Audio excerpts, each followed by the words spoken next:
언론고시 이제는 끝낸다. 2강 2024년 버전입니다. 2024 언론고시 이제는 끝낸다. 2강 시작해보도록 하겠습니다. 지난 1강 때 이제 어떻게 보면 이제 시작하는 단계잖아요. 누구도 이 시작하는 단계에서 간절함을 갖지 않은 학생은 없을 것이다 라는 생각이 들어서 과연 이 간절함의 역설이죠. 1강의 제목은 간절함의 역설. 우리는 어떻게 이 간절함의 역설을 극복할 수 있을 것인가? 간절함의 역설입니다. 아이러니죠, 정말. 여러분은 지난 시간에 간단하게 복습해드리면 여러분의 간절함이 낮은 단계의 간절함이어서 절박함이어서 그저 그냥 안절부절 못하고 일일비해서 막 오히려 내가 내 페이스를 잃어서 그죠? 낮은 퍼포먼스를 보여주는 그런 하나의 이 간절함과 절박함이 오히려 도구로 작용을 하는 거죠. 그런 낮은 단계의 간절함과 절박함이 아니라 오히려 내가 너무너무 간절하고 절박하기 때문에 정말 슈퍼 간절함, 슈퍼 절박함으로 인간의 본성과 본능마저도 사실 누구나 그런 상황이 닥치면 일일비하게 되고 그죠? 누구나 면접을 앞두고 필기시험을 앞두고 누구나 떨리고 긴장되고 일일비하게 되고 안절부절 못하게 되는데 평정심을 유지해서 차분하고 침착하게 내 퍼포먼스를 보여줄 수 있는 그런 경지까지 가자라고 제가 말씀을 드렸고 이 간절함의 아이러니에 빠지지 말자라는 거 다시 한 번 더 여러분 이제 시작하는 단계니까 정말 이런 부분은 여러분이 가슴속에 새기면서 가야 돼요. 결국은 제가 여러분 제일 좋아하는 말 중 하나가 뭐냐면 꾸준함은 모든 것을 이긴다는 거예요. 제가 지난 시간에도 그 말씀드렸지만 여러분은 이 언론고시를 준비하는 이 시간을, 이 수험 생활을 마치 내가 대학에 입학했다라고 생각을 해주길 바란다고 제가 말씀드렸죠. 그 이유가 뭐였습니까? 한국에서의 대학을 입학하는 우리 학생들이 내가 졸업을 못할 거라고 생각하진 않아요. 물론 진짜 졸업을 못하는 분도 생기지만 입학할 당시에는 대부분 다 왜냐면 학점 채우면 되고 마찬가지거든요. 언론고시를 준비하는 여러분도 만약에 여러분이 이 언론고시라는 마라톤을요 만약에 여러분이 완주만 할 수 있다면 그럴 수만 있다면 여러분은 무조건 기자는 됩니다. 대부분이 중간에서 포기를 합니다. 여러분 안 할 것 같죠? 안 할 것 같죠? 애석하게도 여러분보다 먼저 그 길을 걸어간 선배들이 너무 많은 증명을 해주셨어요. 정말 열의 9은 포기를 합니다. 아닌 것 같죠? 열의 9은 초반 한 3, 4개월 하다가 중도에 포기를 합니다. 수치적으로도 증명이 돼요. 제가 가르치는 우리 학생들도요. 딱 수치를 따져보면 처음엔 전부 다 난 무조건 나는 내가 원하는 그 언론사에 뭐 예를 들면 조선일보다 뭐 아니면 뭐 KBS, MBC, SBS, JTBC다 전의에 불탑니다. 그런데 이게 한 달이 지나고 두 달이 지나고 세 달이 지나고 네 달이 지나고 저는 분명 학생들한테 6개월을 걸거든요. 항상 내가 6개월 안에 어떤 성과라도 내어드리겠다라고 제가 말씀드리는데 생각보다 이 6개월을 끝까지 채우는 학생들 정말로 내가 물론 어영부영 시간 보낸 학생들을 말하는 건 아닙니다. 정말로 간절하고 절박하게 잘 따라와준 학생들 정말 제 커리큘럼을 흔들리지 않고 차분하고 침착하게 평정심을 유지하면서 잘 따라와준 학생들이 제가 봤을 때 확률적으로 봤을 때요 퍼센테이지로 봤을 때 10%? 그리고 그런 학생들은 정말로 소름 돋게도 다들 완주를 합니다. 즉 무슨 말이냐 여러분 이게 쉽게 설명드리면 여러분이 끝까지 포기하지 않을 수만 있다면 여러분은 무조건 기자는 된다. 무조건 완주는 할 수 있다는 말이에요. 여러분 마라톤도 실제로 경기 한번 보세요. 중도 포기자 많습니다. 그래서 제가 말씀드리는 게 결국 제일 중요한 게 뭐냐 참 진부한 얘기인데요. 꾸준함이에요. 꾸준함. 근데 이게 정말 어렵죠. 그래서 제가 여러분에게 이 강의를 찍어드리는 거예요. 이게 너무너무 중요하고 너무너무 어려운 경지이기 때문에 저라도 목 터져라 외쳐야겠다. 순간적인 일시적인 요행은 찾아올 수 있어요. 근데 그 순간적으로 찾아온 일시적인 요행은요. 예를 들면 제가 가르친 학생 중에서도 막 한 달 만에 붙는 학생들이 있어요. 운이 좋았던 거죠. 근데 이 학생들의 말로가 과연 좋았느냐? 아닙니다. 이 학생들 중에서 정말로 기자 생활을 행복하게 하는 학생들 제가 이제 졸업을 하고 나서 학생들이랑 연락을 자주 하는데 없어요.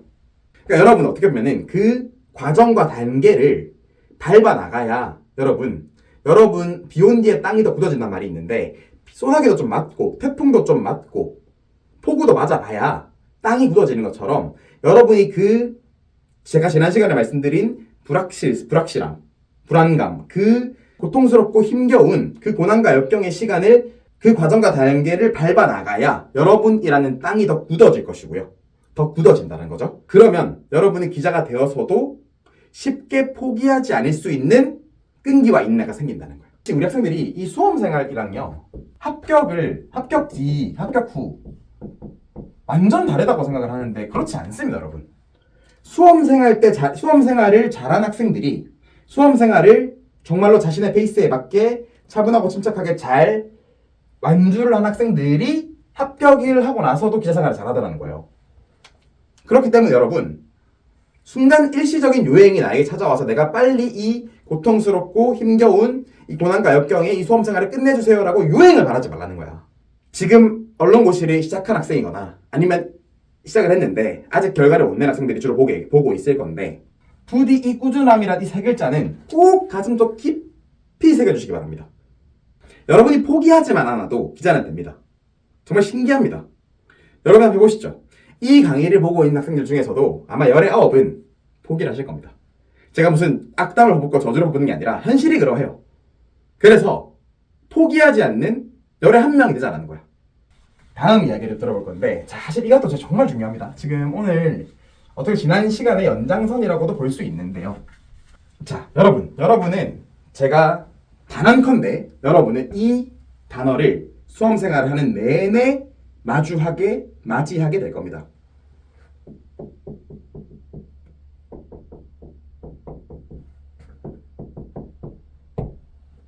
불합격입니다.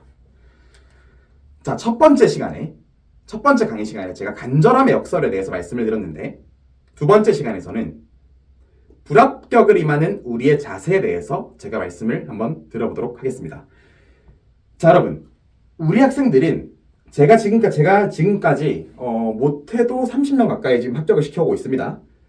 4년 차인데요. 지난 3년 동안 수치적으로 따지면 연애 한 10명씩은 꾸준히 제가 합격을 시켜왔다는 소리고요.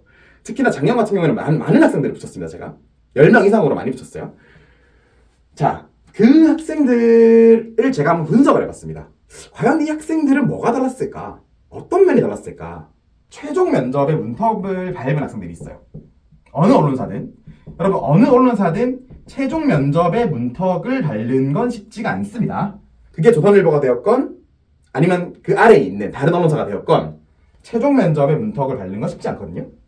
그러면 최종 면접의 문턱을 밟았는데 누군가는 합격을 하고 누군가는 불합격을 한다는 말이야. 그 둘의 실력 차이가 압도적일까요? 절대 그렇지 않습니다. 그 둘의 실력 차는 어떻게 보면 불합격을 한 학생이 조금 더 실력이 좋을 수도 있어요. 그런 경우도 많아요. 그러면 왜 그 학생들은 합격을 했을까? 자, 볼게요. 자, 여러분의 패러다임은 어떻게 되어 있냐면, 자, 우리 합격이라는 단어는 어떻죠? 참 좋은 단어죠. 어디든 뭐든 간에 합격은 참 좋은 단어입니다. 그죠? 우리를 설레게 하는 단어죠. 반대로 불합격이라는 단어는 어떻죠? 뭔가 기분 나쁘고 불쾌하고 마주하고 싶지 않고 그렇죠.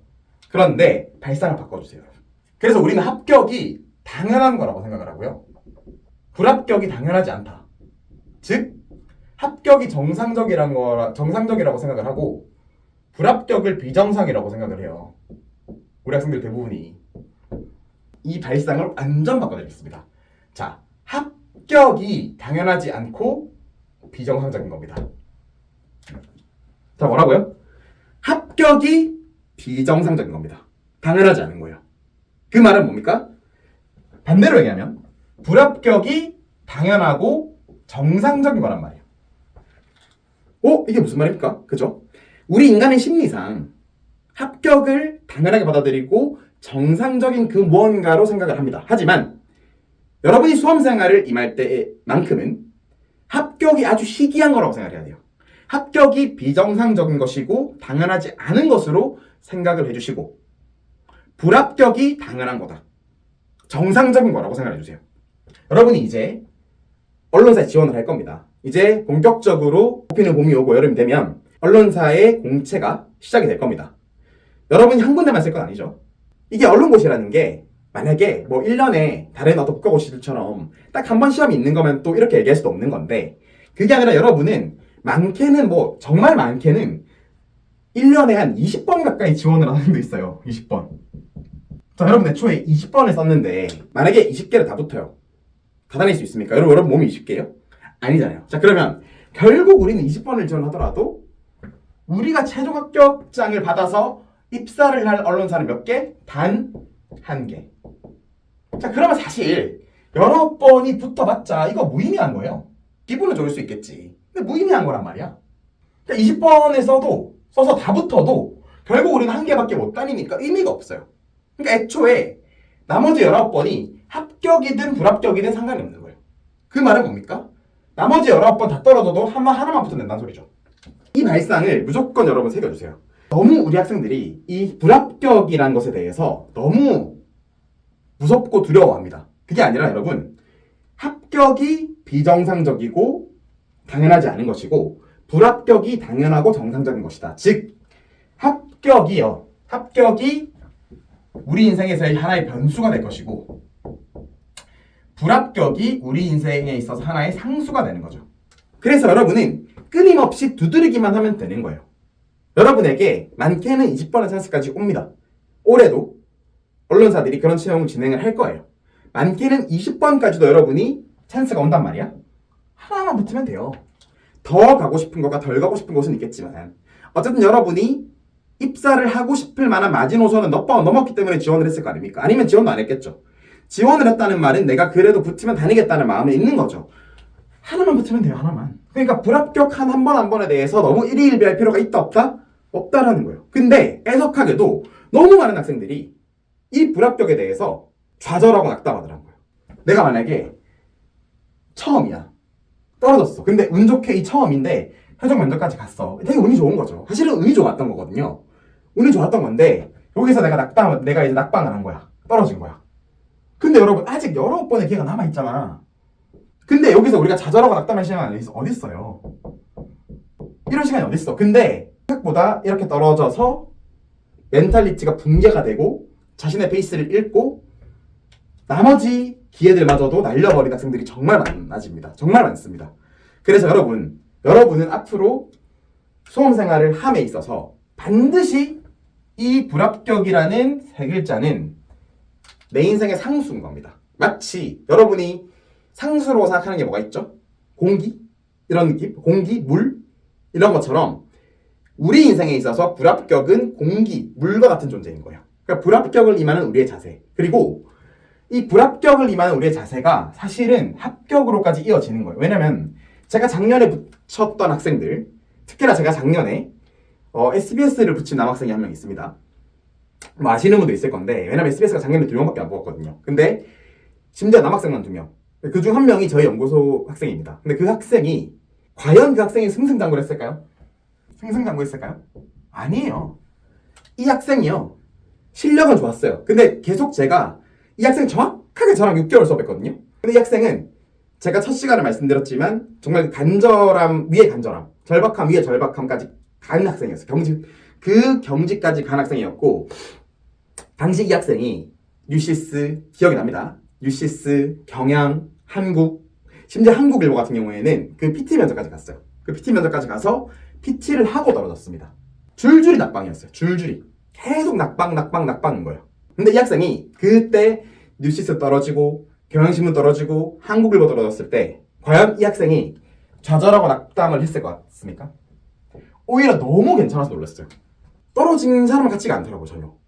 그때 저는 확신을 했습니다. 아, 이 학생은 무조건 빠른 시일 안으로 합격을 하겠구나 라고 했는데 역시나 이 학생이 SBS를 갔습니다. SBS를. 여러분이 정말 가고 싶어하는 언론사 중 하나죠. 그거예요, 여러분. 불합격을 임하는 우리의 태도와 자세가 얼마나 중요한지 여러분이 가슴속 깊이 새겨야 한다는 거야. 아무리 말씀을 드려도 여러분이 불합격이라는 단어는 정말 경기를 일으킵니다. 여러분, 어떻게 모든 언론사에 다 붙습니까? 그게 이상한 거 아니겠어요? 제가 지난 시간에 말씀드렸잖아요. 지구상에서 가장 훌륭한 야구선수라고 하는 오타니 쇼헤이 선수. 메이저리그에서 가장 홈런을 많이 때리는 이 오타니 쇼웨이 선수, 메이저리그에서 가장 많은 삼진아웃을 당하는 선수이기도 합니다. 원숭이도 남에서 떨어질 때가 있는데 어떻게 우리가 뭐라고 이 20번의 기회를 다 붙겠어요? 말이 안 되잖아요. 애초에 다 붙는 게 말이 안 되는 거잖아. 그러니까 떨어진 거에 대해서 나랑 안 맞았구나, 때가 안 맞았구나, 아직 나에게 운때가 찾아오지 않았구나, 아직 물이 들어오지 않았구나, 도저할 때가 아니구나 라고 생각하고 그냥 평정심을 가지고 차분하고 침착하게 놓아주면 돼요. 그냥 보내주면 됩니다. 방생. 나랑 안 맞았나 보다. 방생. 최종 합격을 한 학생들은 정말로 어떤 그 정상적인 단계와 과정을 밟은 뒤 고난과 역경을 다 이겨내고 인생 자체가 한 단계 더 업그레이드 된다고 제가 말씀을 드리는데, 그러니까 우리 학생들이 특히나 언론고시를 준비하는 학생들은 아무래도 조금 좋은 대학을 나온 학생들이 많아요. 네, 본인이 생각했을 때 물론 모두가 정말 자기가 너무너무 바람하지 않는 그 대학 간 건 아니겠지만 그래도 어느 정도 만족할 수 있는 그런 대학을 나온 학생들이 많은데, 인서울권의 주요 명문대를 나온 학생들이 많은데, 그 학생들이라서 그런지는 몰라도 본인의 실패에 대해서, 사실은 실패가 아닌데 실패에 대해서 너무 지나치게 좌절하고 낙담을 하더라는 겁니다. 아닙니다, 여러분. 여러분이 아직까지 진정한 어른이 되어가는 과정이 없었다는 거죠. 그래서 이번 기회를 삼아서 오히려 내가 정말 진정한 어른이 되어가는 과정으로 가고 있구나. 첫 번째 시간에는 간절함의 역설에 대한 말씀을 드렸고, 두 번째 시간에는 불합격을 임하는 우리의 태도와 자세. 이게 너무너무 중요해요, 여러분. 제가 혹시나 여러분이 불합격을 한 학생이라면 무조건 이 영상을 좀 봐주세요. 그러니까 2번, 3번, 4번, 5번 계속 봐주세요. 여러분, 기회는 반드시 옵니다. 여러분이 끝까지 포기하지 않으면. 제가 말씀드렸죠. 10명 중 9명은 포기를 해요. 정말입니다. 정말입니다. 여러분이 끝까지 포기하지만 않으면, 이게 언론고시만 그럴 것 같으세요? 아닙니다. 우리 인생 자체가 그래요. 10명 중 9명은 포기를 해요. 중도 포기를 합니다, 정말. 그래서 내가 끝까지 포기하지만 않으면, 무언가를 끝까지 포기하지 않고 정진할 수만 있다면 성공이라는 거야. 성공은 따라온 당상이라는 거야. 쉽지 않나요, 인생? 꾸준함만 유지하자는 거야. 그냥 꾸준하게. 불합격은 뭐다? 상수다. 변수가 아니라 상수다. 근데 우리 학생들은 어떻게 생각한다고? 불합격이 변수고 합격이 상수야. 그래서 불합격이란 변수에 대해서 너무 인생이 와장창 무너져 내린다. 오히려 불합격을 했기 때문에 만약에 내가 지금 너무 힘들어, 왜 이렇게 안 풀리지? 그러면 그게 어떻게 보면 사인이에요. 여러분이 최종 합격으로 가기 위한 사인일 수도 있어요. 그걸 기회라고 불러요. 보통 인생의 고수들, 제가 책을 정말 많이 읽는데요, 고수의 저신법. 고수들은요, 나에게 고난과 역경이 찾아오고 내가 좌절하고 낙담할 수밖에 없는 그런 상황과 여건이 연출이 되면 어떻게 생각한다고? 내가 대체 얼마나 더 잘 되려고, 나에게 얼마나 더 큰 기회와 행운이 찾아오려고 나에게 이런 힘든 시간을 주는 걸까? 그래서 곧 나에게 쨍하고 볕뜰 날이 생기겠구나 라고 생각을 한단 말이에요. 그게 고수의 사고방식이에요. 반대로 생각해야 돼요. 반대로. 남들은 힘들고 지쳐할 때 좋아, 나 떨어졌어? 오케이, 기분 좋아. 왜? 다음은 붙을 수 있거든. 나 지금 떨어진 거야? 분명히 누가 봐도 힘들 수밖에 없는 그런 상황이야. 근데 나는 반대로 거꾸로 생각하는 거예요. 이거는 합격을 위한 하나의 기회가 될 수 있다는 거지. 이거는 다음번 지원할 땐 합격을 할 수 있는 하나의 기회와 행운을 의미하는 거기도 하구나. 그렇게 생각을 해주면 돼요. 실제로 그렇습니다, 여러분. 인생은 업다운이 무조건 플럭추에이션이 무조건 있거든요. 잘 안 풀린다? 더 잘 풀리려고 하는 징조예요, 징조. 평정심을 유지하면서 멘탈리티 관리 잘하면서. 왜냐면 여러분이 아무리 열심히 신문 스터디를 하고 논작 스터디를 하고 면접 스터디를 한다고 해도 여러분 멘탈리티가 정상이 아니면 그게 면접에서 다 드러나고요. 그렇게 면접에서 쟤는 좀 이상한데? 이런 느낌을 주게 되면 여러분 어차피 불합격인 거라니까. 그래서 멘탈을 잘 잡고 가야 돼요, 여러분. 수험생활 해봐서 알잖아요. 정말 멘탈리티가 핵심이라는 거 아시잖아요. 두 번째 시간에는 제가 이 불합격을 임하는 우리의 태도와 자세에 대해서 한번 말씀을 드렸습니다. 그러니까 이렇게 마인드 강의를 제가 많이 해드릴 텐데 그만큼 마인드 세팅이 중요해서 그래요. 내가 아무리 실력이 좋아. 작년에 떠올린 학생 한 명 있는데 이 여학생인데요. 이 여학생이 실력이 정말 좋았어요. 너무 잘하는 학생이었는데 막판에 이 학생이 최종 불합격을 한번 했거든요. 근데 자기는 당연히 붙을 줄 알았는데 한 거야. 이 학생이 그 면접에서 떨어지고 다음 면접도 있었어요. 비슷한 네임밸류야. 다음 면접도 있었어요. 면접이 몇 번 더 있었어. 근데 이 면접이 떨어져서 좌절하고 낙담하는 바람에 그 나머지 2번의 면접도 망쳤어요. 그래서 결국은 불합격을 했단 말이야. 작년에 졸업을 못했단 말입니다. 그런 불상사가 여러분에게는 발생하지 않기를 바란다 라는 말씀을 꼭 드리고 싶습니다.